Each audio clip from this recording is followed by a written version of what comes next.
I thank the senior senator from New Mexico for his kind comments.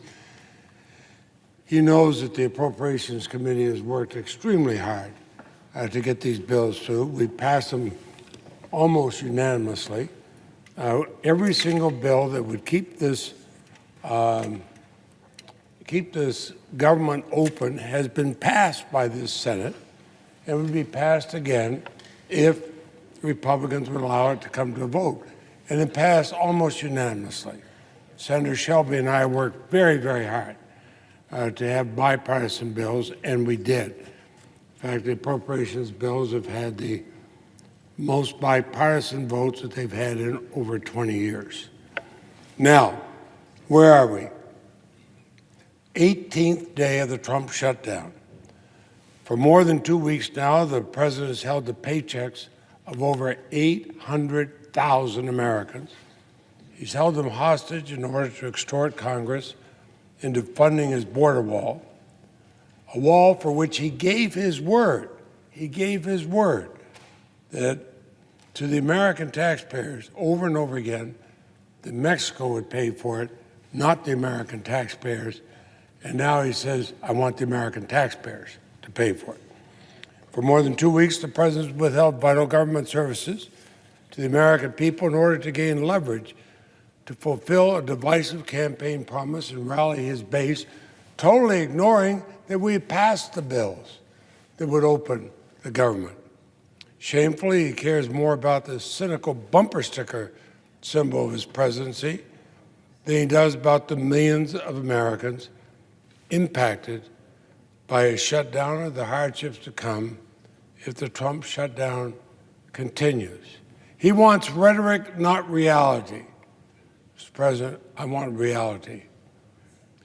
Because I'd say, what will the president say to 800,000 federal workers who will not get a paycheck this Friday because of this political stunt? What will he say to the men and women that have mortgages, families to feed, bills to pay? What will he say to those forced to deplete their hard-earned savings or retirement funds, or to those who have no safety net at all? I'll give you an example. Just yesterday, a man called my office. He has a job with the Internal Revenue Service in Vermont. He's been furloughed. He can't receive a paycheck this week. He fears he will not be able to pay his bills past mid-January if he doesn't get paid. Now, he's already turned off the cable and most of his family's cell service to save money. He was concerned about feeding his family, and his wife has serious medical issues that require attention. Incidentally, I was looking at the weather report for parts of Vermont. Tomorrow will be 5 degrees below zero.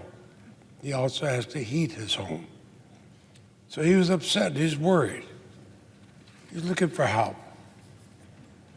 Does the president even care about these kind of people? You know, the president claims he can relate to these people. He dismisses their fears, glibly saying they'll make adjustments for their child's medical bills, make adjustments for their mortgage payments, make adjustments, heating their homes when it's 5 below zero. He's even absurdly claims that they support his silly wall. Really? Really? Come on. You got 800,000 federal employees.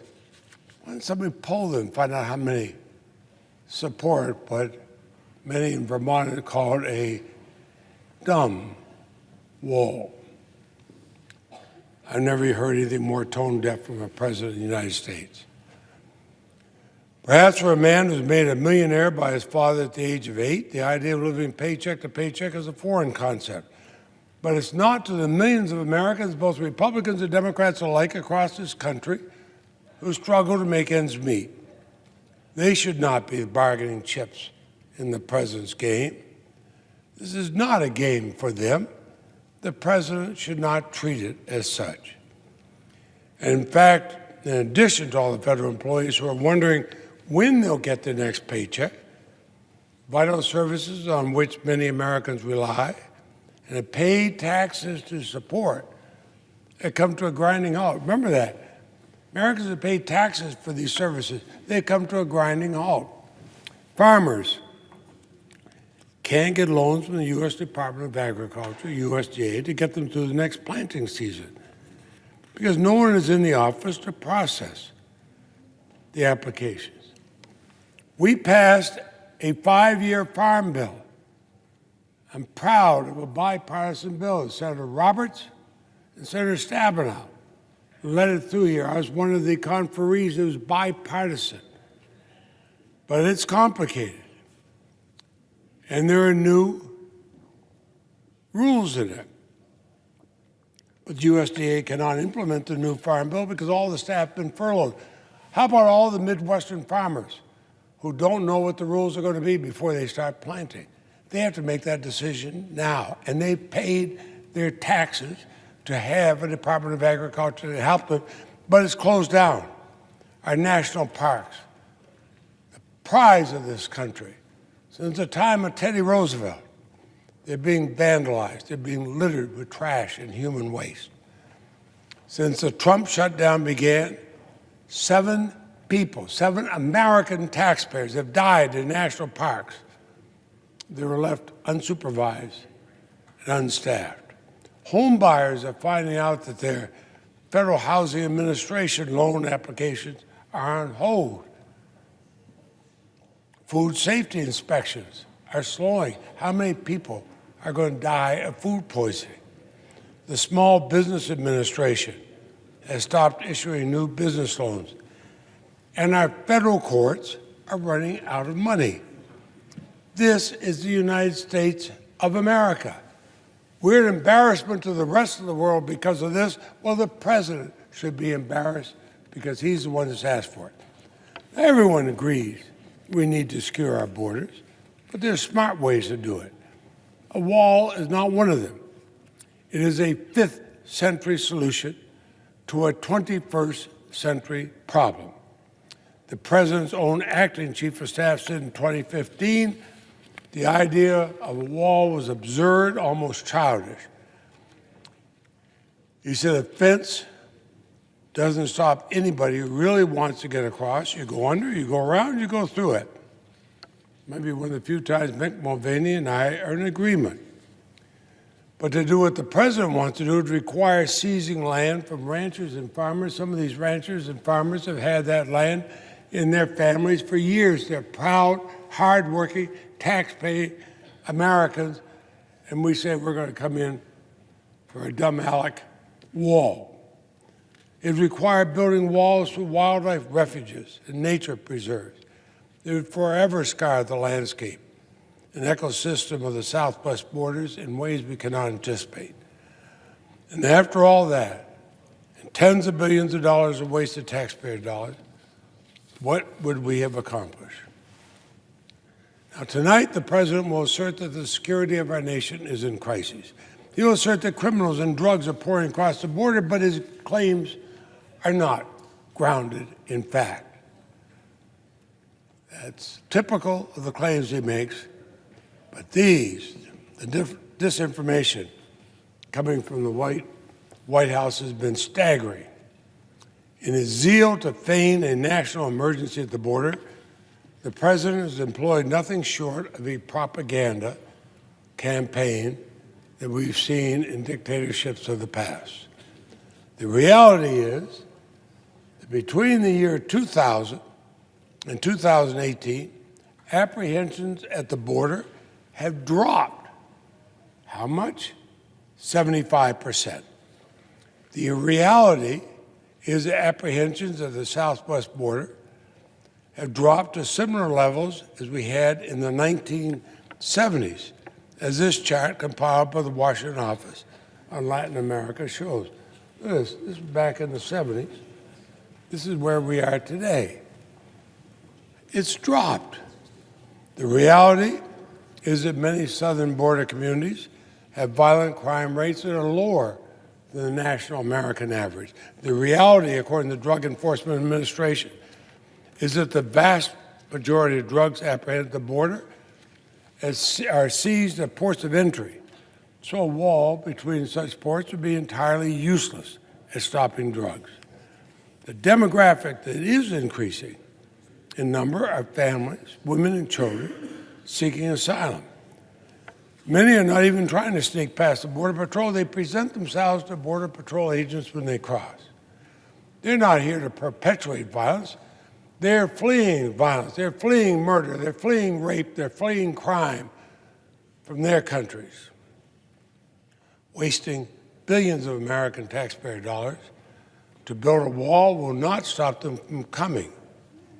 We need comprehensive immigration reform, like the bipartisan bill the Senate passed in 2013, and then smart foreign policy to address these issues. Not fear-mongering, not distortions, not lies, and certainly not thousands of miles of concrete or steel. Now, the Constitution invests the power of the purse to Congress. It's our job to be good stewards of taxpayer dollars. A border wall doesn't meet that threshold. Even if it did, the president has never provided us with a detailed plan for how he spend the money. He's been all over the map about how much he's demanding, how he spent. About the only thing he can say is we're going to have a wall and Mexico will pay for it. Well, fine, let Mexico pay for it. Yeah. For someone who spent years as the host of a reality TV show, reality has never been his strong suit. We're not in the business of providing blank checks to satisfy presidential whims. The president's own budget request to Congress was $1.6 billion for his wall. He has never submitted an addendum, no matter how much he or others talk about it. He never has. Instead, he makes demands by tweets and through the press. I've actually lost track of all the times his demands for the wall have changed, but I still go back to the original request. The only request in his budget was $1.6 billion. In fact, this weekend, Democrats asked the vice president for more details in their border wall request. So somebody, an acting person in the administration, sent Chairman Shelby and me a letter asking for $7 billion in border security investments that the president is demanding as part of this negotiation, including $5.7 billion for the wall. This letter sort of came out of nowhere 3 months into the fiscal year, 18 days into the shutdown, and it didn't come from the president. It came from the acting director of the Office of Management and Budget. And I think I may have that letter. And, look what they're doing. They're asking for $5.6 billion more for the Department of Homeland Security than they proposed in their original budget request, including an additional $4.1 billion. This came up this weekend, but the letter included no budget justification, no details, no suggestions for how to pay for it. The letter has a lot of cliches, but doesn't say where the money comes from or what it's going to do. Well, that's not the way we operate. It shouldn't be. In fact, I'd ask unanimous consent the letter be made part of the record. Without objection. Now, the president may not care about the impact the shutdown is having on millions of Americans, but the United States Senate, a body that should be the conscience of the nation, we should care. And stoking fear through misinformation in order to promote a political agenda is simply wrong. We could and should reopen the government this week. Last week, the House passed a bipartisan 6-bill minibus to reopen most of the government and a continuing resolution for the Department of Homeland Security.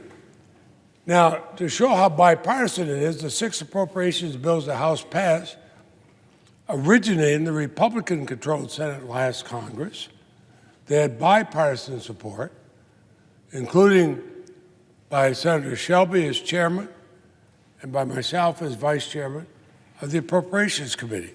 I have worked hard with Senator Shelby, and I admire his efforts on this, to produce these bills last summer and fall.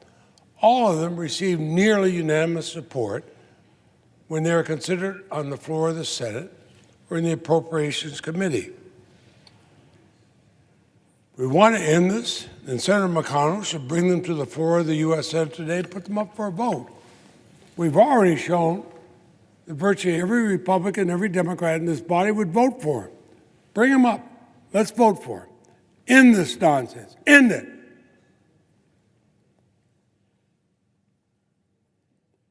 The leader owes that to the American people. We owe that to the American people.